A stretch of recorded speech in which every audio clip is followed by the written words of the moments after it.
सो आज मेरे पास आप सबके लिए एक नॉलेज का बहुत बड़ा पैकेज है, एक फ्री गिफ्ट है जो अब आपको मिलने वाला है। सी, आप लोग ऑप्शंस के अंदर ट्रेड कर रहे हैं और आप सीखना चाहते हैं एडवांस लेवल ऑप्शन ट्रेडिंग को। सी, एक ऐसा व्यक्ति जिन्हें 21 सालों का एक्सपीरियंस हो, जब से इंडिया में डेरिवेटिव शुरू हुए हैं तब से वो डेरिवेटिव्स में काम कर रहे हो, और उनके पास ना सिर्फ टेक्निकल्स के अंदर, फंडामेंटल्स के अंदर, बल्कि क्वांट फाइनेंस के अंदर भी मल्टीपल डिग्रीज हैं। So he is someone who is a finance engineer, one and only mister Shubham Agarwal. Sir, स्वागत है आपका हमारे गो सेल्फ मेड शो पर।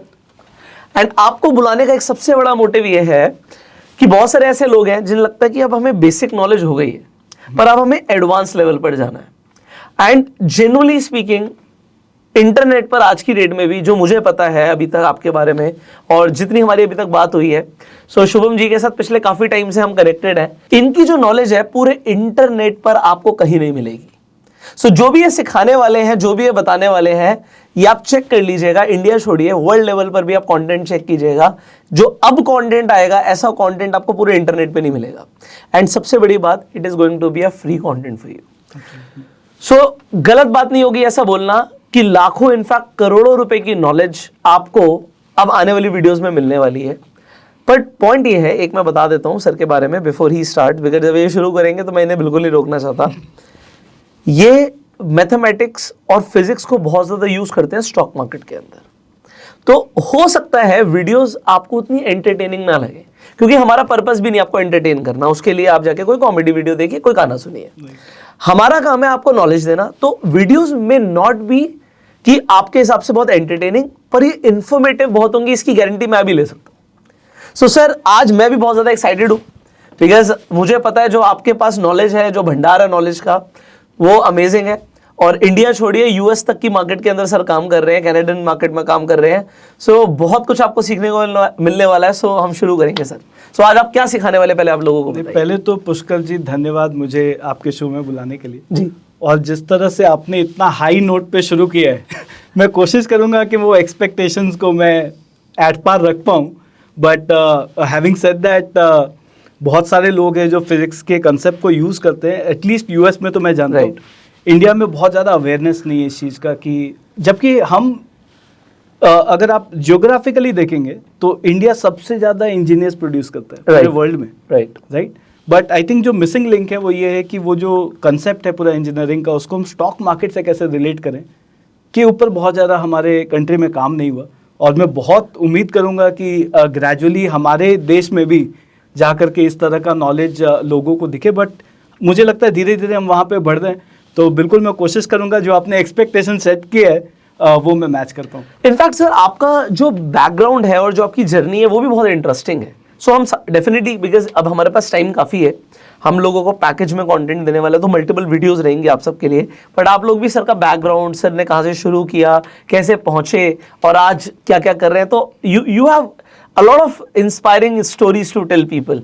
सो कैसे शुरुआत हुई वो पहले बताइए प्लीज़। ओके, सो मैं बहुत छोटे से टाउन से आता हूँ। बहुत छोटा मतलब सिटी था, फिर भी मेरा जो होम टाउन है वो है धनबाद। ओके। बहुत पॉपुलर हुआ जब गैंग्स ऑफ वासेपुर आया, बट मैं वहाँ पे एग्जैक्टली नेटिवली वासेपुर से बिलोंग नहीं करता हूँ। तो वहाँ पे जब मैंने शुरू किया था तो स्टॉक मार्केट में मेरे वहाँ पे मोहल्ला बोलते हैं हम, तो मोहल्ले में ना वो शाम को एक 3-4 अंकल लोग आते थे और वहाँ पे वो लोग स्टॉक मार्केट डिस्कस करते थे। ओके। और मुझे वो काफ़ी इंटरेस्टिंग लगता था, तो मैं भी पेपर पढ़ता था थोड़ा बहुत कि क्या हो रहा है बाजार में, और वहाँ जा कर के बैठ जाता था। तो वहाँ पे धीरे धीरे फिर इंटरेस्ट जगना चालू हुआ। और उसके बाद जो बहुत बड़ा मेरे लाइफ में चेंज आया वो आया जब मेरे डैड, मेरा I think 12th standard complete हुआ था, तब मेरे डैड आए और उन्होंने 4-5 किलो शेयर सर्टिफिकेट मुझे दिया। 4-5 किलो मैं बोल रहा हूँ क्योंकि वैल्यू तो पता नहीं था, ठीक है। और वो सारे किलो में कब कन्वर्ट हुए, हर्षद मेहता के टाइम पे। अच्छा। तो 1992 के टाइम पे उन्होंने भी बहुत पार्टिसिपेट किया था, स्टॉक्स इन्वेस्टमेंट के तौर पे खरीदा। और फिर वो सारे के सारे जो बहुत सारे लोग अगर उस समय के होंगे तो वो जानेंगे कि मूरा ब्लैक, म्यूजियम वनस्पति, सज्जन टेक्सटाइल उस टाइम के फैंटास्टिक स्टॉक्स हुआ करते थे। और ये बहुत पुराना हिस्ट्री चला आ रहा है कि लोग उस टाइम से पैसे तोड़ते भी थे, बनाते भी थे। तो पूरे में 1-2 रिलायंस का ऐसा स्टॉक निकला जो जिसका वैल्यू बचा था। तो 4-5 किलो स्टॉक्स में सिर्फ 1-2 शेयर सर्टिफिकेट ऐसे थे जो मेरे काम के थे। अच्छा। और वो मैंने जा करके फिर उसको डिमैट कराया, फिर उसको बेचा, फिर वहाँ से थोड़ा थोड़ा ट्रेड करना चालू किया। जब ट्रेड करना चालू किया तो वो किसके थे? वो आपके फादर के थे वो सारे? फादर के थे। फादर के किलो में थे? किलो में। तो मतलब फादर आपके एक्टिवली इन्वेस्टर थे? इन्वेस्टर थे, ट्रेडर नहीं थे बट इन्वेस्टर थे। अरे वाह यार, वो जो कहते हैं लेके भूल जाना, तो वो लेके भूल गए थे मेरे लिए। ओके। ताकि मैं आ पाऊँ स्टॉक मार्केट में। सो बाकी के शेयर सर्टिफिकेट फेंक दिया आपने जेन्युइनली? क्योंकि कोई वर्थ ही नहीं है। मतलब बहुत सारी कंपनीज तो ऐसी थी जो ऑपरेशनल है लेकिन स्टॉक लिस्टेड नहीं है, और ना डिविडेंड देती है ना कुछ देती है। तो ये थोड़ा सा एथिकल इशू बहुत रहा बहुत सारे कंपनीज में उस समय पे, तो आप Right. कुछ नहीं कर सकते हो। मतलब वो शेयर सर्टिफिकेट डस्टबिन में गया अल्टीमेटली। ओके। और फिर वहाँ से शुरू किया मैंने, धीरे धीरे थोड़ा थोड़ा बहुत सारे अप्स एंड डाउन्स आए। ऐसे अप्स एंड डाउन्स आए जहाँ पे मैंने शुरू ही किया था और 90% कैपिटल उड़ गया। अच्छा, ऐसा क्या किया था आपने? मैंने किया था, एक ब्रोकर ने मुझे कॉल किया जिसके पास मेरा अकाउंट, तो दोस्त ही था मेरा। उसने एक स्टॉक का नाम बोला कि ये स्टॉक आप खरीद लो, और मैंने खरीद लिया और लेवरेज में खरीदा। तब पहला जो आप बाजार आपको सिखाता है ना, तो बाजार ने सिखाया लेवरेजिंग का मतलब क्या होता है। तो मैंने कुछ 4-5 गुना क्वांटिटी में जाकर के स्टॉक खरीद लिया, क्योंकि वो मेरे को मार्जिन दे रहा था। स्टॉक हो गया 20% लोअर सर्किट। ओ, अब आप क्या करो? खत्म हो गया। लेकिन मेरा तो कैपिटल इरोड हो चुका था। हाँ, लेकिन हुआ क्या, क्योंकि वो सर्किट पे था, ब्रोकर मेरा माल फोड़ना चाहता था बट फोड़ नहीं पाया, क्योंकि वो पहले से सर्किट में लगा हुआ है। और आई थिंक कुछ तो पता नहीं, लक ही है मेरा, तो कुछ उसमें कोई इनपुट नहीं है। बट नेक्स्ट डे जब स्टॉक खुला तो वो I don't remember exactly but 10% या ऐसा कुछ ऊपर खुला। अच्छा, तो और बच जब गया तक थोड़ा मेरा सा। माल फुटा तो मेरा जो कैपिटल है वो मतलब 90% इरोड हुआ, 10% मुझे वापस मिला। फिर भी मिल गया। हाँ, बट 1/10 तो मेरा आई थिंक सेकंड ट्रेड होगा मेरे लाइफ का। ओके सेकंड ट्रेड में मैंने 90% कैपिटल उड़ा दिया। ओके। उस दिन से आज तक मेरे को एक चीज समझ में आता है कि आप कितना भी बात कर लो, कितना पैसा बन सकता है, कितना पैसा बन सकता है। आप अभी भी आज हम सुबह से बात कर रहे हैं तो आप मुझे हरदम देखोगे कि मैं बहुत डिफेंसिव हूँ, क्योंकि मेरे लिए सिर्फ जो एक चीज मैटर करता है वो है रिस्क। रिस्क आपके कंट्रोल में, अगर आपने उसको कंट्रोल किया तो आप 20 साल भी बाजार में रह सकते हो। अगर आपने रिस्क को नहीं कंट्रोल किया तो आई डोंट नो, तो 2 दिन में बाहर। 2 दिन में, 90 दिन में। आपने भी अभी 90 दिन का एक नंबर आई थिंक शेयर किया था थोड़ी देर पहले, तो 90 दिन में मे बी, बट बाहर। तो रिस्क मैनेजमेंट से बड़ा कुछ भी नहीं है स्टॉक मार्केट में। Right. डिसिप्लिन। आप मुझे वो स्टोरी बता रहे थे जब आपके 10th में या 12th में, आप बता रहे थे 12th में मैथ्स में 10 नंबर आए थे। राइट। तो मैथ्स में 10 नंबर से लेकर अभी ये फाइनेंशियल इंजीनियरिंग, कैसे हुआ ये ट्रांसफॉर्मेशन? सो मैं पढ़ने में एवरेज था, बहुत ज़्यादा अच्छा भी नहीं था, बट ठीक ठीक 65-70। पर बनियों की तो मैथमेटिक्स बचपन से अच्छी होती है, ऐसा मैंने सुना है। अकाउंटिंग अच्छी होती है। अच्छा। जिसमें मुझे कोई इंटरेस्ट नहीं था। सो मेरे सारे कजन जो हैं हाँ। सब चार्टर्ड अकाउंटेंट है। Okay. सबके सब। तो आपके पास भी कम डिग्रीज नहीं है? नहीं, तो ये आपको पता है ना। लेकिन जब मैं अपने होम टाउन गया, जब ये सब डिग्री आई, और मैं जब एक बार, बहुत कम जाता हूँ मैं होम टाउन, तो जब मैं गया तो जो ताई जी, मतलब हमारी बड़ी मम्मी बहुत लोग कहते हैं, तो मेरी जो ताई जी थी उन्होंने मुझसे पूछा कि आपने मतलब क्या पढ़ाई की है। तो मैं थोड़ा सा मारवाड़ी में बोलूँगा, क्या पढ़ो। तो मैंने बोला कि ये सब सारा CMT, CFA, CQF। CA को नहीं कर पाओगे। तो मतलब उनके जो पूरी दुनिया है ना, वो ये है कि अगर आप CA नहीं कर पाए तो आप मतलब आप CA नहीं कर पाओगे, इसलिए शायद आपने कुछ तो पढ़ाई कर लिया। हाँ, थोड़ी बहुत इधर उधर की डिग्री, थोड़ी बहुत इधर उधर की कुछ तो डिग्री आपने जाकर के ले ली। तो हमारे जो पूरे इसमें कम्युनिटी में तो ऐसा ही है कि अगर आप CA हैं तो आप एजुकेटेड हैं। राइट।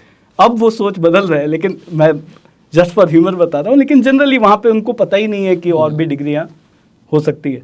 तो ये जो 10 मार्क्स आया उसमें 10 तक तो ठीक था, maths was good, I think 65-70 कुछ आया होगा मुझे। बट उसके बाद जितने अल्फ़ाबेट्स इंट्रोड्यूस होना चालू हुए मैथ्स में, आई थिंक ये हमारे एजुकेशन सिस्टम में भी शायद एक फ्लॉ है। ये अल्फा बीटा कहाँ से आ गया? कि ये इसको जब तक हम ये नहीं बताएंगे लोगों को कि इसको अप्लाई कहाँ करना है, हमारे रियल लाइफ में क्या काम आने वाला है, ये कॉस, साइन, थीटा, ये सब जितनी भी चीज़ें हैं, तो इंटरेस्ट नहीं जगता है। राइट। मेरे साथ भी वही हुआ, इंटरेस्ट ही नहीं आ पाया जब वो सारे अल्फ़ाबेट्स इंट्रोड्यूस हुए मैथ्स में। मतलब मैंने बोला पहले तो नंबर्स थे, अभी अल्फ़ाबेट्स यहाँ पे क्या कर रहे हैं। तो वो कैचअप नहीं कर पाया, इंटरेस्ट खत्म हो गया कि इसको अप्लाई कहाँ पे जा करके करूँगा। तो फिर अल्टीमेटली मैंने बोला कि चलो 6 सब्जेक्ट है, और हमारा सिस्टम उस टाइम ऐसा था कि अगर आप एक में फेल हो जाओगे तो वो एक्स्ट्रा सब्जेक्ट बन जाएगा, तो आप फेल अल्टीमेटली नहीं होगे। तो मैंने कभी मैथ्स का एग्ज़ाम, मतलब मैथ्स के क्लास ही अटेंड नहीं किया कभी। 2 साल तक पूरा मैंने मैथ्स का क्लास को सब्स्टिट्यूट किया वॉलीबॉल से। अच्छा, मुझे लगा गर्लफ्रेंड के साथ चले जाते हो। नहीं, गर्लफ्रेंड तो उस टाइम नहीं थी, और मेरा तो किस्मत इतना खराब रहा है कि मैं शुरू से कोएड में कभी नहीं था। अच्छा, तो बॉयज स्कूल अलग, गर्ल्स स्कूल अलग। तो इसमें किस्मत खराब बोलते हैं इसे? हाँ, बिकॉज एक बैरियर बन जाता है। अभी भी अगर आप देखोगे तो वो आप जाकर के कम्युनिकेट कर पाओ, ये बहुत बड़ा बैरियर बन जाता है लाइफ में। जो मुझे लगता है कि शायद जितने लोग कोएड से पढ़े हैं, they are more comfortable in going and talking to the other gender, चाहे मेरी बहन ही क्यों ना हो, कजन ही क्यों ना हो, देयर इज ऑलवेज थोड़ा सा तो डिफरेंस है कि अगर आपको एक्सपोज नहीं किया जाए कि आप जाकर के बात कर सकते हो। Right. बहुत स्ट्रिक्ट था। तो वहाँ से फिर मैथ्स का जो पूरा सिलसिला चालू हुआ, 10 मार्क्स आया, क्योंकि पढ़ा तो मैंने कुछ था नहीं। फिर बाद में जब स्टॉक मार्केट काफ़ी समय से मैं कर रहा था, और धीरे धीरे स्पेशली 2008 का जो टाइम था, 2008 तक बहुत टेक्निकल एनालिसिस में यूज़ करता था। इनफैक्ट मेरा पहला प्यार था, जो मैं आपको बता रहा था, मेरी पहली गर्लफ्रेंड से पहले टेक्निकल एनालिसिस मेरा पहला प्यार था। तो क्वाड्स मतलब आप स्कूल में ना जाते हुए भी गर्लफ्रेंड बन गई थी? स्कूल की बात नहीं कर रहा हूँ अब मैं बात कर रहा हूँ 2008 कर रहा हूँ यार। बिल्कुल। तो 2008 तक तो बिल्कुल घर पे भी पता था, तो ऐसा कुछ मुझे छुपाने वाली कोई बात नहीं है। तो उस समय पे 2008 के आसपास में जब आप देखोगे बाजार गिरा, फिर उसके बाद बहुत साइडवेज हो गया। जो आप देखते थे कि 16% 18% का CAGR रिटर्न बन रहा है, आप पैसा डाल दो पैसा ऊपर जा रहा है, सब कुछ ऊपर जा रहा है, वो खत्म हो गया था। और लोगों को समझ में आया कि पैसा टूट सकता है, और बड़ा टूट सकता है, बहुत टूट सकता है, बहुत टूट सकता है। 2004 के लेवल वापस आ सकते हैं, जो कि किसी ने इमेजिन नहीं किया था। राइट। तो उस समय पे धीरे धीरे ये क्वांट के कंसेप्ट पॉपुलर होना चालू किए, बिकॉज टेक्निकल एनालिसिस तो फेल हो रहा था। राइट। तो हम लोग ने शुरू किया कि चलो इसमें टेक्निकल एनालिसिस के जितने भी इंडिकेटर्स हैं, उसका मैथ्स को थोड़ा सा ट्वीक करते हैं। वो ट्वीक करते करते करते करते समझ में आया कि मैथ्स कितना इंपॉर्टेंट है। तब फिर से पूरा जहाँ पे आपने छोड़ा वहीं से शुरू होता है। तो मैंने भी 11th के बुक से शुरू किया, 11th 12th and all the way engineering, और बहुत सारे PhD कंसेप्ट, और फिर जाकर के वो सारे फिजिक्स, और फिजिक्स तो मेरा स्ट्रीम में नहीं था, बट फिजिक्स के कंसेप्ट में आपको एकदम एक सिंपल एग्जांपल बताता हूँ जो आप शायद रिलेट कर पाएं, बिकॉज अभी हम जो बात कर रहे हैं कितने लोग रिलेट कर पाएंगे, ये भी इंपॉर्टेंट है, बहुत इंपॉर्टेंट है। तो अगर आप लेट्स से ये ग्लास है पानी का, और मैं इसको बॉईल कर देता हूँ, तो ये बहुत ज़्यादा गर्म है। राइट। बट अगर ये ग्लास यहाँ पे पड़ा रहेगा थोड़े समय के लिए, तो क्या होगा, वो रूम टेम्परेचर पर आ जाएगा वापस। तो इसको हम फिजिक्स में बोलते हैं हीट इक्वेशन। तो जो हीट है वो डिफ्यूज हो रहा है आपके रूम के एनवायरनमेंट के अंदर। राइट।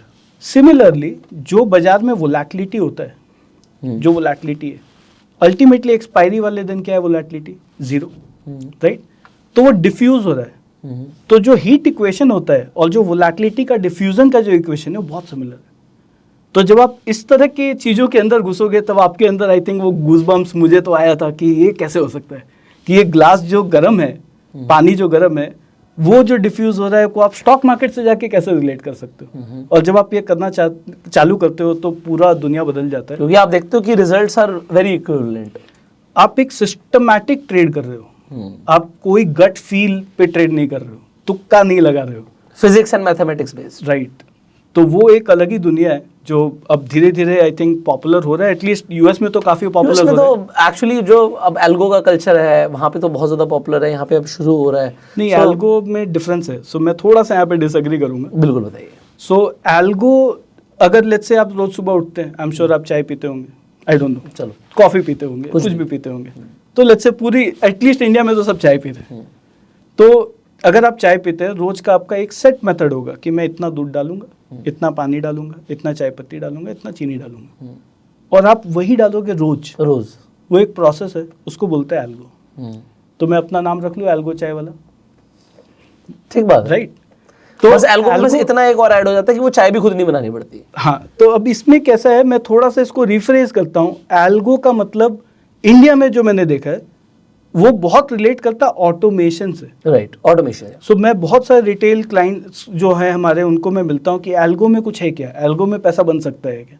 बट एल्गो आप एक लॉजिक को ऑटोमेट कर रहे हो। तो अगर आपने चार्ट पे एक मूविंग एवरेज प्लॉट किया, राइट, और आपने वही चीज को ऑटोमेट कर दिया, तो एल्गो बन गया। लेकिन क्वांट वो नहीं है। क्वांट वो है जहां पे ह्यूमन ब्रेन उस प्रॉब्लम सेट को कैलकुलेट नहीं कर सकता है।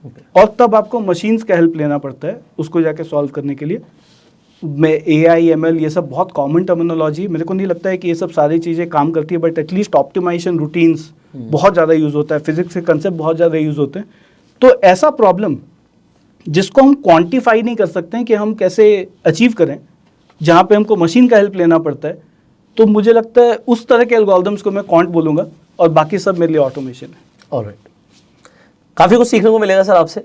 So what is happening in the global markets, आपको सिनेरियो ज्यादा अच्छे से पता है। सो यहाँ पे जो ये हमने थोड़ा सा टाइम जरूर लिया सर का, थोड़ा सा जो उन्होंने बताया कि बहुत सिंपल हम्बल बिगनिंग्स के साथ उन्होंने शुरुआत करी, एंड उसके बाद आज की डेट में sir is the CEO of and the founder of Quantsapp also. So एक ऐसी प्लेटफॉर्म इन्होंने बनाया जो ऑप्शन ट्रेडर्स को बहुत ज़्यादा हेल्प कर रहा है। सो डेफिनेटली जो इनके कॉन्सेप्ट्स एंड लॉजिक्स हैं वो आप लोगों को बहुत काम आने वाले हैं। सो सर हम शुरू करते हैं with the very first concept. Okay, so पहला जो कंसेप्ट मैं यूज़ करूंगा वो है ऑर्डर बुक। मैं थोड़ा सा बैकग्राउंड देता हूं पहले, तो ये ऑर्डर बुक है क्या, बिकॉज बहुत सारे लोगों ने ऑर्डर बुक इन जनरल सुना होगा। इंस्टीट्यूशन जो है, आपने सभी लोग ने कोलोकेशन का नाम सुना है। कोलोकेशन सर्वर्स लोगों को पता लग गया, अब तो स्कैम के बाद सबको स्कैम के बाद सबको पता लग गया। आई थिंक स्कैम के बाद होता क्या है, स्कैम बोलो या जो भी बोलो, बट होता क्या है, पॉपुलर हो जाता है। वो न्यूज़ ने तो वही दिखाया स्कैम, राइट। तो अब क्या हुआ, कोलोकेशन में आज सबको ये वर्ड पता है, तो कोलोकेशन में होता क्या है, बट फिर भी एक बार लोगों को एक्सप्लेन कर देते हैं। बिल्कुल। तो कोलोकेशन का मतलब क्या है, कुछ इलीगल नहीं है वहाँ पे। मैं उस जो इंस्टेंस हुआ था उसकी बात नहीं कर रहा हूँ, मैं इन जनरल कोलोकेशन जो आज एग्जिस्ट करता है उसकी बात कर रहा हूँ। कोलोकेशन का मतलब क्या है, आप अगर अपने फ़ोन पे ट्रेड करने की कोशिश कर रहे हैं, आपको चार्ट दिख रहा है, बाकी आपको मार्केट वॉच दिख रहा है, ये सब सारी चीज़ें दिख रही है, तो जो डेटा है वो तो एक्सचेंज से आ रहा है। अब एक्सचेंज में जो डेटा है वो लगभग 400-500 MBPS से क्रिएट हो रहा है, राइट। अब वो तो आपके फ़ोन पे नहीं भेजा जा सकता है। तो क्या होता है, वो डेटा को नॉर्मलाइज किया जाता है कि 1 सेकेंड में हम कन्वर्ट करें और उसको आपके तक पहुंचा पाएं। तो जो रिटेल कस्टमर जो देख रहे हैं, वो डेटा उन तक पहुंचने में शायद हो सकता है 2-3 सेकेंड लग चुका है। और अब हम जिस दुनिया में हैं जहाँ पे मशीन्स काम कर रहे हैं, वहाँ पे 2 सेकेंड 3 सेकेंड का मतलब बहुत बड़ी बात हो, बहुत बड़ी बात हो गई उसमें। तो मैं थोड़ा एक एग्जांपल देता हूँ। जो हमारा कुछ लो लेटेंसी एल्गोरिथम्स है, वो चलता है 1 मिलीसेकंड के लेटेंसी पे, रियल टाइम पूरा 500 MBPS के ऊपर 1 मिलीसेकंड के लेटेंसी पे।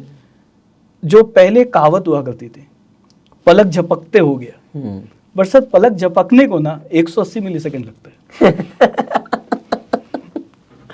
मतलब 180 का भी मतलब 180 गुना फास्ट है पलक झपकने से।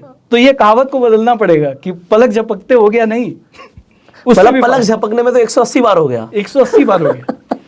तो ये स्पीड है आज का बाजार का।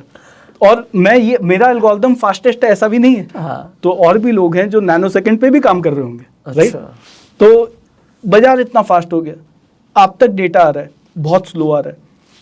तो अब क्या हुआ, अगर आप, ऐसा तो नहीं कोई स्कैम नहीं है, अगर आप चाहो तो आप भी जा करके वहाँ पे रैक पे ब्रोकर के थ्रू या एक्सचेंज से बात करके आप भी अपना सर्वर रख सकते हो। लेकिन ये पूरा करने में बहुत बड़ा कॉस्ट इन्वॉल्व है। अगर मैं बोलूँ कि करोड़ों रुपए आप जा करके खर्चा कर दो एक इंफ्रास्ट्रक्चर बनाने में, सर्वर रखने में, रैक रखने में, आपको लोग रखने पड़ेंगे, कोड करना पड़ेगा, ये एक रिटेल की तो बस की बात नहीं है। जिसके पास हजारों करोड़ का कैपिटल है वही कर सकता है, उसके अलावा रिटेल का मतलब ही नहीं, उसकी कैपिटल ही नहीं है इतनी, वो क्या करेगा खर्चा। एग्जैक्टली। तो ये जो पूरा डेटा है कि अब बहुत सारी चीजें हैं जो इस डेटा पे कैलकुलेट हो सकती है, वो कभी रिटेल तक पहुंचा ही नहीं, रिटेल पीछे ही रह गया। तो अब अगर डेरिवेटिव जीरो सम गेम है तो इक्वल अपॉर्चुनिटी तो होना चाहिए ना। अब जिसके पास पैसा ज्यादा है उसके पास अपॉर्चुनिटी ज्यादा है, राइट। इसमें कुछ इलीगल नहीं है, बट ऐसा ही है। तो ये जो ऑर्डर बुक का जो मैं पूरा कंसेप्ट का बात कर रहा हूँ, ये इंस्टीट्यूशनल लेवल जो डेटा था, जो कभी रिटेल को दिखा नहीं, किसी ने सुना नहीं, वो रिटेल को पहुंचाने की हमने कोशिश की। अच्छा, कि रिटेल देख पाए इस चीज को, मतलब एक्सचेंज का डायरेक्ट डेटा आप रिटेल को दिखाओगे। सो ये पूरा एनालिटिक हम बिल्ड कर रहे हैं। 500 MBPS का डेटा तो भेजना इम्पॉसिबल, राइट। फोन पे तो नेटवर्क बहुत स्लो भी आता है, तो हम उसको कैलकुलेट करके, जो मैं 1-2 कंसेप्ट बताऊंगा, बट वो कितना फास्ट है। सो जो कैलकुलेशन है वो तो 1 मिलीसेकंड पे, जो पूरा कैलकुलेशन जो चल रहा है वो पूरा रियल टाइम है। मैं UI पे 1 सेकंड पे भेजता हूँ, लेकिन उससे इंपैक्ट नहीं पड़ेगा, क्योंकि हम जो सौदा लेने की इसमें कोशिश कर रहे हैं वो इंट्राडे है। तो मतलब हम स्कैल्पिंग नहीं कर रहे हैं सौदे के ऊपर, बट हम बोल रहे हैं ठीक है, आपको ये सौदे से बहुत सारी और चीज़ें पता चल सकती है, वो हम जानेंगे और हो सकता है 10 मिनट के लिए, 15 मिनट के लिए या पूरे दिन के लिए हम एक ट्रेड ले सकते हैं। सो आप कह रहे हो कि ऑर्डर बुक देखकर और थोड़ा फास्ट डेटा को आप प्रोसेस कर कर लोगों को गाइड कर रहे हैं, और उस गाइडेंस के बेसिस पे लोग चाहें तो इंट्राडे में सौदा ले सकते हैं। बिल्कुल अमेजिंग कंसेप्ट है सर, मुझे तो थोड़ा आइडिया है अब आप क्या बताने वाले हैं, बट आप लोगों को मैं बता दूं, जो अब आपको दिखेगा वो आपको सरप्राइज कर देगा, क्योंकि आपको एग्जैक्टली दिखने वाला है कि कब बायर का सौदा गया, कब सेलर का सौदा गया, और उससे क्या मूवमेंट आ सकती है वो हम देखने वाले हैं। बिल्कुल। सो मैं समझाने जा रहा हूँ पहले तो बहुत बेसिक सी चीज़ जो लोग जनरली अपने रोज के लाइफ में देखते हैं, वो एक ऐसा स्क्रीन होता है। ये सभी ने ये स्क्रीन देखा होगा जो इस तरह का दिखता है, जहाँ पे एक साइड पे बायर है, दूसरे साइड पे सेलर है। तो यहाँ पे कौन है? यहाँ पे बायर है और यहाँ पे है सेलर। राइट। ये जो स्क्रीन है ये हम सभी ने देखा है, जहाँ पे ब्रोकर के पास अगर आप जाते हो उनके टर्मिनल के अंदर भी ये स्क्रीन दिखता है, जहाँ पे एक साइड पे बायर है, दूसरा साइड पे सेलर है। तो लेट्स से अगर कोई मैं ऑप्शन की बात करूँ, 17,500 का कॉल ऑप्शन अगर हम लोग लेते हैं, तो हो सकता है कि यहाँ पे 99 रुपया 85 पैसा पे एक बायर खड़ा है 500 क्वांटिटी खरीदने के लिए, ठीक है। अब जो दूसरा बायर खड़ा है वो कितने पे खड़ा है? 99 रुपीज 50 पैसे पे लेट्स से एक और बायर खड़ा है और वहाँ पे 1000 क्वांटिटी खड़ा है, राइट। ठीक है। तो मैं ऐसा 5 एंट्री हमें देखने को मिलता है अगर हम ब्रोकर के टर्मिनल पे जाकर के देखेंगे। और सिमिलरली यहाँ पे दिखेगा कि 100 रुपया पे एक सेलर खड़ा है और लेट्स से 1500 क्वांटिटी बेचने के लिए खड़ा है, राइट। और 100 रुपया 50 पैसा पे एक खड़ा है जो कि 1000 क्वांटिटी बेचने के लिए खड़ा है। तो ये स्क्रीन हम सभी ने देखा है, ठीक है। अब हमको जनरली क्या दिखता है? टॉप 5 एक समय पे बहुत यूजफुल था, बट आज हम जाकर के वो स्पीड पे काम कर सकते हैं कि आंसर है नहीं। तो कुछ कुछ ब्रोकर्स है जो टॉप 20 दिखाते हैं, राइट, जिसको हम लेवल 2 लेवल 3 डेटा वगैरह बोलते हैं, जो एडवांस होता जा रहा है लेवल 3 डेटा। तो टॉप 20 से भी कुछ होने वाला है? आंसर है नहीं, क्योंकि आज का जो दुनिया है वो पूरा का पूरा बदल चुका है। तो अब हम बात करते हैं कि ये जो डेटा है, सो पहली बात तो हम जो पूरी ये एनालिटिक बनाने वाले हैं वो किस चीज़ पे बनाने वाले हैं? Full depth. फुल डेप्थ का मतलब होता है कि जितने भी ऑर्डर एक्सचेंज में आए, सारा का सारा सौदा का मैं एक बुक अपने पास बनाऊंगा। एक्सचेंज एक बुक मेंटेन कर रहा है, वो पूरा का पूरा बुक हमने बनाया। और सिमिलरली ये जो सेलर है, सेलर का जितने सौदा आपका, अगर आपने कोई ट्रेड किया है या ऑर्डर रखा है तो मेरे पास है वो मेरे, आपका नाम नहीं पता मुझे, लेकिन मेरे पास है कि ये एक सौदा यहाँ पे जाकर के खड़ा है, तो हमने ये बुक बनाया। अब इससे फायदा क्या है? हम क्यों इतना मेहनत कर रहे हैं? तो मैं बहुत सिंपल सा क्वेश्चन पूछता है, आई नो आप ऐसा रिप्लाई नहीं कर सकते, बट कमेंट करिएगा वीडियो के ऊपर अपने खुद के सेल्फ नॉलेज के लिए। तो अगर यहाँ पे कोई सौदा होता है बायर पे, तो उसका मतलब क्या होगा? मतलब एक बायर खड़ा था और वहां पे ये प्राइस पे ये वाला जो सौदा है ना, यहाँ पे जाकर के सौदा होता है, तो उसका मतलब क्या होता है? तो पहली बात तो ट्रेड कब होगा? ट्रेड तभी हो सकता है जब ये जो बायर है वो या तो बोले कि मैं भाव बढ़ाता हूँ, 100 रुपये पे खरीद लेता हूँ, और या तो ये सेलर बोले कि मैं भाव कम करता हूँ 99.85 पे बेच देता हूँ। दो ही केस में जाकर के एक ट्रेड होगा, नहीं तो ये ऑर्डर है, राइट। सो ऑर्डर ट्रेड में कब कन्वर्ट होगा? जब या तो बायर ऊपर जाएगा या तो सेलर नीचे जाएगा। तो अगर मैं बोलता हूं कि 99 रुपीज 85 पैसे पे ट्रेड होता है, ठीक है, इसका मतलब क्या है कि सेलर ने जाकर के सौदा इनिशिएट किया कि मैं बेचना चाहता हूं। मतलब कौन कंट्रोल कर रहा है? सेलर कंट्रोल कर रहा है, राइट। ठीक है। अब अगर लेट्स से ये वाला सौदा तो चला गया, अब अगर यहाँ पे जाकर के फिर से सेलर बोलता है कि हाँ चलो, ये तो मेरे को 1500 बेचना था, तो मैंने इसको तो 500 दे दिया, अब 1000 और बचा है मेरे पास जो मेरे को बेचना है, तो मैं और भाव कम करके 99.50 पे भी दे देता हूँ। और ये कंटिन्यूसली होता जा रहा है। मैं तो एक सिंपल सा 2 सौदे से समझा रहा हूँ, 2000 सौदों में ऐसे ही हो बट ये सीधा जाके 2000 5000 10,000 सौदा में जाकर के हो गया।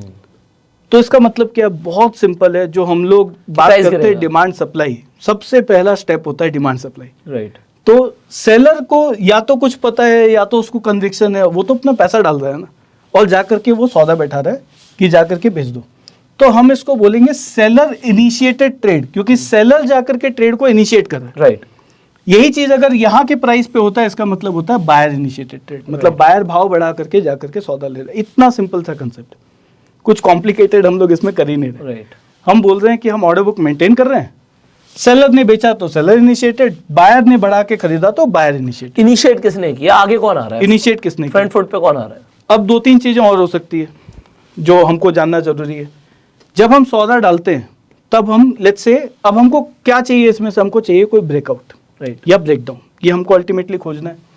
तो अब ये कब होगा? जब जा करके लेट्स से आज मैं कोई स्टॉप लॉस, मैंने ऑप्शन राइट किया था, वहां मेरा स्टॉप लॉस हो गया, या खरीदा था वहां पे मेरा स्टॉप लॉस हो गया, मैं जाकर लिमिट ऑर्डर डालूंगा क्या? नहीं डालूंगा, क्योंकि लिमिट भरेगा नहीं भरेगा मुझे नहीं पता। तो लोग जनरली क्या करेंगे, जाकर के वो सीधा का सीधा मार्केट ऑर्डर जाकर के डालेंगे सिस्टम के अंदर।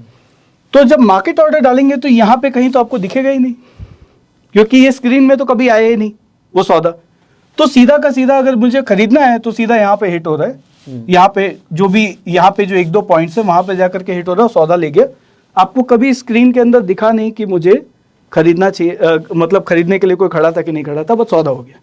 ठीक है, अब तीसरा एक और जो पॉसिबिलिटी मैं इसलिए बता रहा हूं ताकि अवेयरनेस बढ़े कि किस किस तरह के सौदे हैं, कैसे जाकर के सौदा बनता है। तीसरा एक और पॉसिबिलिटी है जिसको हम बोलते हैं आईओसी ऑर्डर्स, इमीडिएट और कैंसिल। उसका मतलब क्या होता है कि मैंने जाकर के एक आईओसी ऑर्डर डाला कि अगर 100 रुपये पे ट्रेड हुआ तो ठीक, नहीं तो ऑटो कैंसिल हो जाना, ऑटो कैंसिल। ठीक है, तो अगर वो सौदा किसी ने किया तो वो भी नहीं दिखेगा। और जितने इंस्टीट्यूशन या जिसके पास बड़ा पैसा है ना, वो जाकर के आईओसी जैसे ऑर्डर पे ही सौदा मार रहा है। कोई जाकर के लिमिट नहीं लगा रहा है, कोई जाके मार्केट ऑर्डर नहीं मार रहा है, वो आईओसी पे ही जाकर के ट्रेड ले रहा है, जो जितने भी स्लाइसिंग कर रहे हैं वो लोग। तो अगर आप जानना चाहते हो कि किसने जाकर के सौदा बैठाया तो आपको ये जानना बहुत जरूरी है। और वो आईओसी ऑर्डर यहाँ कहीं दिखता नहीं है। तो हम ये पूरी चीज को लेकर के एक सिंपल सी चीज में लेकर के आ रहे हैं कि टोटल जितने लोगों ने भाव बढ़ा के खरीदा को हम लेट्स से चार्ट पे एक लाइन से ऐसे प्लॉट कर रहे हैं। टोटल जितने लोगों ने भाव कम करके बेचा वो क्वांटिटी को हम एक चार्ट पे प्लॉट कर रहे हैं। ठीक है, ऑब्वियसली मैं दिखाऊंगा ग्रीन और रेड लाइन के साथ, हम लोग अलग अलग उसको डिफ्रेंशिएट करेंगे। ट्रेड क्या है? सिंपल है, जब सेलर ज्यादा है शॉर्ट करना है, मैं बताऊंगा कब एग्जैक्टली शॉर्ट करना है, और जब बायर ज्यादा है तो खरीदना है। और ये दोनों के लिए बेनिफिशियल है। अगर कोई बायर है तो वो जाकर के वो सौदा खरीदेगा। कोई राइटर है, मैं अगर राइटर हूं, मैंने आज एक स्ट्रैडल बेच के मैं बैठा हूं, तो मैं इसको रिस्क मैनेजमेंट की तरह देखूंगा कि अगर वहां उस ऑप्शन में जाकर के अगर कोई बाइंग का सौदा हो रहा है तो मैं अपना राइटिंग का ट्रेड को काट लूंगा। तो ये दोनों ही बायर और सेलर के लिए मतलब एक बून है। जिस तरह का ये डेटा एक एज बन सकता है, राइट। तो एकदम सिंपल सा कंसेप्ट है। अगर कोई क्वेश्चन है तो मैं इस पे बताता हूँ, फिर आगे बढ़ते हैं। नहीं, मुझे यहाँ तक का क्लियर है। बेसिकली आप लोगों के लिए यहाँ पे पॉइंट ये है कि आपको ये चेक करना है कि बायर इनिशिएटेड क्वांटिटी ज्यादा हो रही है, सेलर इनिशिएटेड क्वांटिटी ज्यादा हो रही है। यहाँ पे बस एक ही चीज आएगी, जब वो मार्केट ऑर्डर्स या आईओसी ऑर्डर्स लग रहे हैं और वो देख नहीं रहा, तो वो आपके लाइन पे प्लॉट होगा क्या? नहीं होगा, बिल्कुल होगा। वो कैसे होगा? जब एक्सचेंज जो फीड बेचता है वो सारे सौदा का फीड बेच रहा है। अच्छा। लेकिन वो कभी भी यहाँ डिस्प्ले नहीं हो रहा है, क्योंकि इमीडिएट और कैंसिल का मतलब ही होता है डिस्प्ले नहीं करना है मुझे सीधा एग्जीक्यूट करना है। और ट्रेड का फीड है नहीं इसके अंदर, तो वो आपको कभी दिख नहीं रहा है सिस्टम में। लेकिन यहाँ पे जो हम कैप्चर करेंगे उसके अंदर हमको वो सौदा भी इंक्लूसिव दिखेगा। मतलब अगर कोई बड़ा इंस्टीट्यूशन आकर के बेच के चला गया तो मुझे पता है, आपको पता है, और वही डेटा हम आगे फॉरवर्ड कर रहे हैं। सो अगर ये एक रिटेल पब्लिक को डेटा पता होगा तो उसका काफी फायदा हो सकता है। बिल्कुल, मतलब हम देखेंगे इतना इजी। मैं कोई पीछे का एग्जाम्पल, मतलब पीपीटी में लोग बेस्ट एग्जाम्पल डालते हैं जो कभी हुआ था। हम तो अभी की बात करेंगे, हम आज का डेटा देखेंगे और कल का डेटा देखेंगे कि अभी क्या हुआ है। क्या हुआ? अगर हम आज पैसा बना सकते थे और कल पैसा बना सकते थे इसके अंदर, मतलब 2 दिन का अगर मैं बाजार ले लूं तो काम का है, नहीं तो कॉम्प्लिकेटेड है। बिल्कुल सही बात है sir, absolutely. Let's start. So दोस्तों, अब जो कंसेप्ट है वो बहुत ज्यादा डीप और इन्फॉर्मेटिव होने वाला है आप सबके लिए, पर उसके लिए एक पहली रिक्वायरमेंट है कि आप कॉन्ट्स ऐप को डाउनलोड कर लें। लिंक डिस्क्रिप्शन कमेंट बॉक्स में है, अगर आप जाके डाउनलोड कर लेंगे सो बहुत आसान होगा आपके लिए भी कि लाइव मार्केट में खुद की भी एनालिसिस करना। दूसरी चीज, कॉन्सेप्ट में थोड़ा सा टाइम लगेगा, तो इसे समझाने के लिए हम दूसरी वीडियो लेंगे पूरा का पूरा, तो कहीं जाने की जरूरत नहीं है, फ्री में आपको सीखने को मिल रहा है। तो अभी के लिए आप इस चैनल को सब्सक्राइब कर लीजिए, बेल आइकन पे क्लिक कर दीजिए, क्योंकि आने वाली वीडियो बहुत इंफॉर्मेटिव है, वो आपसे मिस ना हो। इस वीडियो में भी हम कर सकते थे बट वीडियो ऑलरेडी काफी लेंदी हो गया है, सो हम आपको मिलेंगे अगली वीडियो में। तब तक के लिए you subscribe this channel, click on the bell icon, and जैसे मैंने बोला कि कॉन्सेप्ट पे जाके आप साइन अप कर लीजिए, लिंक डिस्क्रिप्शन कमेंट बॉक्स में है। So see you till that time, and you go self made, and जय हिंद।